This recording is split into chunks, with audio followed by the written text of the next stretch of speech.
இன்றைக்கு நான் தமிழகம் அறிந்திருக்கின்ற வகையில் நேரிய பாதையில், இந்த லட்சிய பாதையில் நான் உறுதியாக செல்கிறேன் என்று சொன்னால் அதற்கு அடித்தளமிட்டவர்கள் என்னுடைய பெற்றோர்கள், குறிப்பாக என்னுடைய தந்தையார்.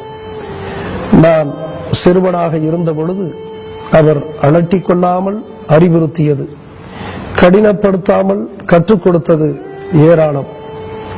அவர் நான் சிவில் சர்வீஸ் தேர்வுகளில் தேறி நான் டெல்லிக்கு சென்ற பொழுதும், அதன் பிறகு தமிழகத்திற்கு துணையாட்சியர் தேர்விலே நான் தேறி இங்கே வந்த பொழுதும் அவர் அடைந்த மகிழ்ச்சிக்கு அளவே இல்லை. அவர் அன்றைக்கு அறிவுறுத்தியதெல்லாம், நீ உன்னுடைய படிக்கான முழுமையும் நேர்மையாக இருந்தது, எளிய மக்களுக்கு எவ்வளவு உதவி செய்ய முடியுமோ அவ்வளவு உதவி செய் என்று சொன்னதுதான். என்னுடைய தந்தையார் ஒரு கிராமத்தில் அன்றைக்கு ஒரு குறைந்த கல்வி அறிவே பெற்றவர், ஆனால் கடின உழைப்பாளி, ஒரு எளிய விவசாயி. கல்லூரி மாணவனாக இருந்த காலம் புதுக்கோட்டையில் அன்றைக்கு ஒரு பேச்சு போட்டி நடக்கிறது. எனவே அதிலே நான் கலந்து கொள்ள விரும்புகிறேன். கிராமத்திலிருந்து செல்ல வேண்டும். என்னுடைய தந்தையார் அவர் மிதிவண்டியிலே என்னை அழைத்து செல்கிறார். நான் ஓட்டுகிறேன் என்று சொன்னபோது கூட, அந்த வயது முதிர்ந்த நிலையிலே கூட அவர் நானே ஓட்டுகிறேன் என்று சொல்லி எனக்கு எந்த சிரமமும் கொடுக்காமல் 9 கிலோமீட்டர் அவர் ஓட்டிச் செல்கிறார். பிறகு அவர் என்னை இறக்கி விடுகின்ற பொழுது, நீ இந்த பேச்சு போட்டியில் நிச்சயமாக வெற்றியை பெறுவாய், முதல் பரிசை பெறுவாய் என்று வாழ்த்தி அனுப்புகிறார். அனுப்பிவிட்டு அவர் வேறு வேலைக்கு சென்று விட்டார். நான் அந்த பேச்சு போட்டி நடக்கக்கூடிய இடத்திற்கு சென்று பல மாணவர்கள் கலந்து கொண்ட பேச்சு போட்டியிலே நான் கலந்து கொண்டு முதல் பரிசை பெறுகிறேன்.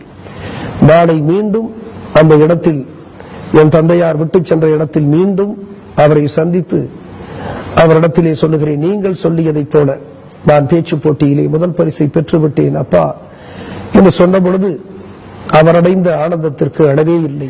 தன்னுடைய உழைப்பால் பிள்ளைகளை மேலோங்க செய்ய வேண்டும், வளர்க்க வேண்டும் என்கின்ற அந்த உயர்ந்த லட்சியத்தை கொண்டவர் என்னுடைய தந்தை. அப்படியாகத்தான், அந்த தாக்கத்தில் தான் இன்றைக்கு இந்த உழைப்பின் மீதும் உண்மையின் மீதும் நம்பிக்கை கொண்டு இந்த சமூகத்தின் மீது ஆழ்ந்த பரிவை கொண்டிருக்கிறேன் என்று சொன்னால் அதற்கு என்னுடைய தந்தையாருடைய இது போன்ற வழிகாட்டுதல்கள் நிறைய இருக்கிறது என்று என்னால் சொல்ல முடியும். இன்றைக்கு கூட நான் நினைத்து பார்க்கிறேன், நான் அரசு பணிக்கு ஒரு உயர்ந்த பதவிக்கு வந்து பல்வேறு இடங்களுக்கு நான் பணிமாறுதல் செய்யப்பட்டு நான் பல இடங்களுக்கு சென்ற பொழுதெல்லாம் இவரை நான் கிராமத்தில் இருந்த என்னுடைய தந்தையாரை நான் அழைத்திருக்கிறேன், என்னோடு வாருங்கள் என்று அழைத்திருக்கிறேன். ஆனால் ஒரு நாளும் என்னோடு வந்து இவர் தங்கி இருந்தது இல்லை, என்னோடு வாழ்ந்தது இல்லை. தன்னுடைய கிராமத்தை விட்டு அவர் ஒரு நாளும் வந்தது இல்லை. அப்படிப்பட்ட ஒரு சூழலில் நான் திருச்சியிலே பணியாற்றி கொண்டிருந்த நேரத்தில் அவர் உடல்நிலை சரியில்லை. அப்பொழுது கூட நான் அங்கே என்னுடைய பணியிடத்திற்கு திருச்சிக்கு அழைத்த போது கூட அவர் வரவில்லை. திடீரென்று ஒரு நாள் செய்தி, அவர் இறந்து விட்டார் என்ற செய்தி.